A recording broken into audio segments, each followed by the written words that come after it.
안녕하세요. 돌쇠 뉴스 시작합니다. 11일 겐다이 비즈니스에 올라온 칼럼인데요. 제목은 일본 기업 부장의 급료가 태국보다 낮다. 임금 침체의 현실, 일본 경제를 약화시킨 원인입니다. 일본의 인재개발 현황과 개인 소득 수준의 현주소를 짚어본 칼럼인데요. 이제는 개도국 수준에도 못 미치는 일본 노동자들의 환경을 적나라하게 까발리고 있군요. 충격적인 현실을 받아들이는 그들의 모습 함께 보실까요? 통크신 구독, 좋아요.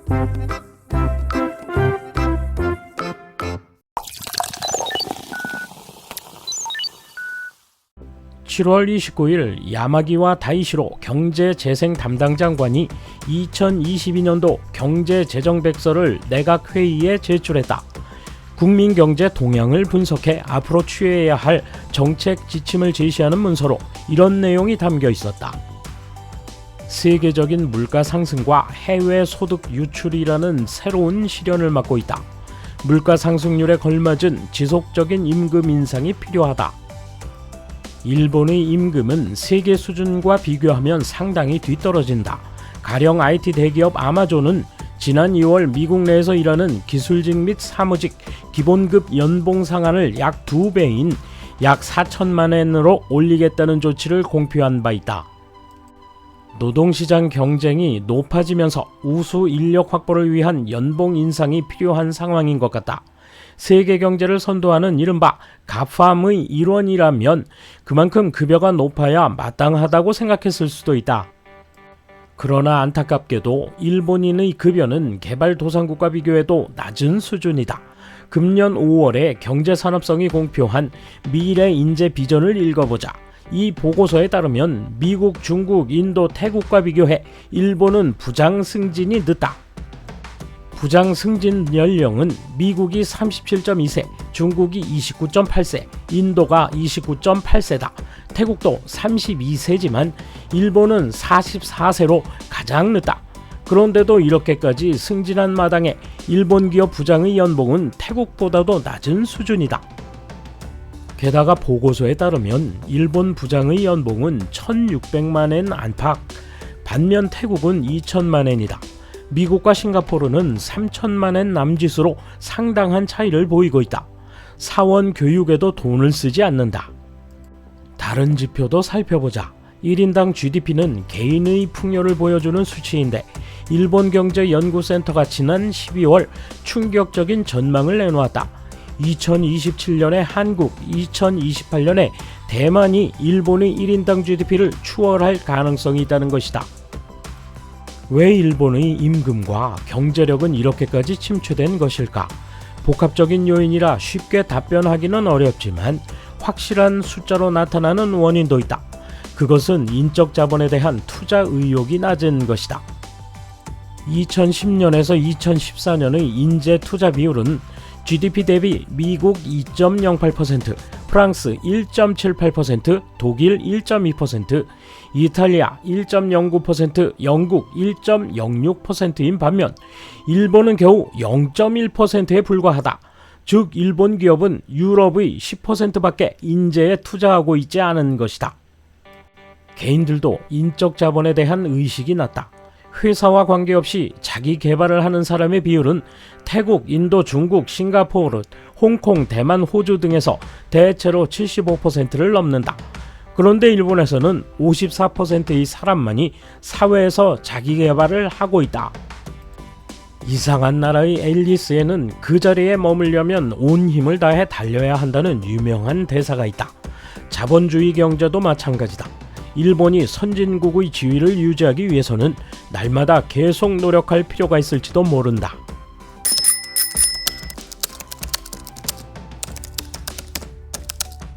제목이 너무 극단적이지만 임금 성장이 침체된 건 사실이다. 생산인구와 피연금자의 균형으로 연금제도를 유지하고 있는 셈이다. 현역 세대가 경제적으로 힘들면 연금 수급자도 경제적으로 어려워진다.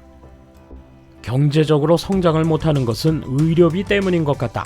의료비 50조 엔 중 20조 엔을 노인에게 쓰다 보니 풍요로운 생활을 제공할 수 있다기보다 고령자를 양산하는 경우가 너무 많다.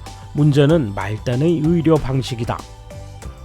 연명치료에 드는 치료비는 자비로 하고 현역 세대의 건강보험료를 낮춰 가처분 소득을 늘려야 한다. 이 의료제도를 수정하지 않는 한 2060년까지 계속 고통받거나 그 이전에 많은 기업이 외국 자본에 넘어갈 정도로 약해질 거라 생각한다. 일본은 노동시장이 경직되어 있고 글로벌 스탠더드와 동떨어져 있으니까. 다만 이제는 미봉책으로 어떻게든 되는 건 아니고 시간이 완전히 늦었기 때문에 이런 사실을 보도해도 의미가 없다. 만약 정말로 일본을 부활시키려면 사회 전체를 제로에서 다시 만들 필요가 있다. 그러나 그것은 고령화된 일본에는 무리이기 때문에 이런 정보를 차단하는 것이 대중의 불만을 줄이는 데 좋다고 생각한다. 최근 개인에게 책임을 요구하는 목소리가 커지고 있는데 사실 개인이 할 수 있는 일은 한정되어 있습니다. 헛된 일은 아니지만 문제의 본질도 아니잖아요. 회사의 생산성을 높이는 것은 경영자의 경영 방침으로 결정됩니다. 국가 생산성을 높이는 것은 정부 방침에 따라 결정됩니다. 국가 GDP가 올라가지 않으면 소득이 오르지 않을 겁니다. 우선 정부 방침 검증부터 시작해야겠네요. 30년간 한 세대 동안이나 일본은 GDP가 성장하지 않았습니다. 고령화 문제 이전부터 성장하지 못하고 있습니다. 국내의 서비스나 제조를 늘리는 정책을 실시하면 GDP는 성장합니다. 지금 미국은 블록 경제 정책으로 이행하고 있습니다. 이제 일본도 글로벌이 아닌 국내 육성으로 방향을 틀어야 합니다. 지나친 글로벌 공급망으로 인한 폐해도 현재 나타나고 있습니다. 부품이 없어서 생산이 멈춰버린 사례가 자동차, 건축, 가전 외 다수 있습니다. 국가 정책이 중요합니다. 아마존의 미국 내 고용은 소수 정예주의이기 때문에 기본급을 높게 설정할 수 있다. 일본 기업이 사원 연수 등 인력 개발에 적극적이지 않은 것이 일본 경제 약화의 요인이라는 점은 분명히 맞다고 생각한다. 부실 때문에 만성 적자인 회사에 그럴 여유가 없는 것은 어쩔 수 없겠지만 그렇지 않은 회사가 직원 연수에 소극적인 것은 직원 상당수가 그것을 원하지 않는다는 점도 있을 것이다. 회사가 직원에게 레벨을 올려달라고 요구하는 것은 의욕이 없는 직원에게는 부담이 되고 쓸데없는 참견일 뿐이다.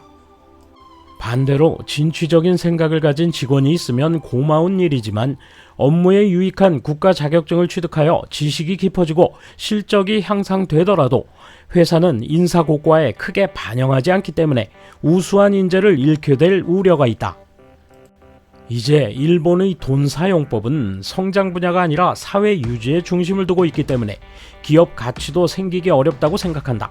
사람 수명을 늘리거나 인프라 유지 보수라든지 자기 부담으로 준비할 수 없는 것은 전부 외국에서 들여올 수밖에 없으니까 적자가 난다. 다만 일본이 앞서가고 있는 것이 있다면 그것은 고령화 사회의 대처다. 그 노하우를 어떻게 하면 다른 나라에서 사줄 수 있겠는가?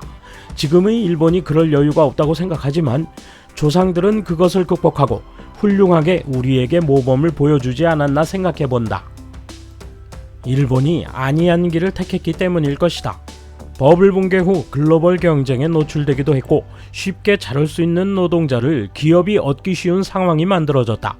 그러다 파견직이 워킹 푸어가 될 뿐만 아니라 그것이 본보기로 기능하면서 정규직 임금도 오르지 않게 됐다. 이후 저렴하지 않으면 팔 수 없다. 팔리지 않으니 인건비를 줄인다의 악순환이다.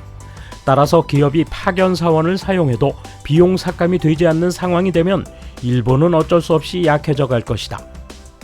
돌쇠 한마디. 적극적인 자기개발, 그걸로는 안 될 것 같군요.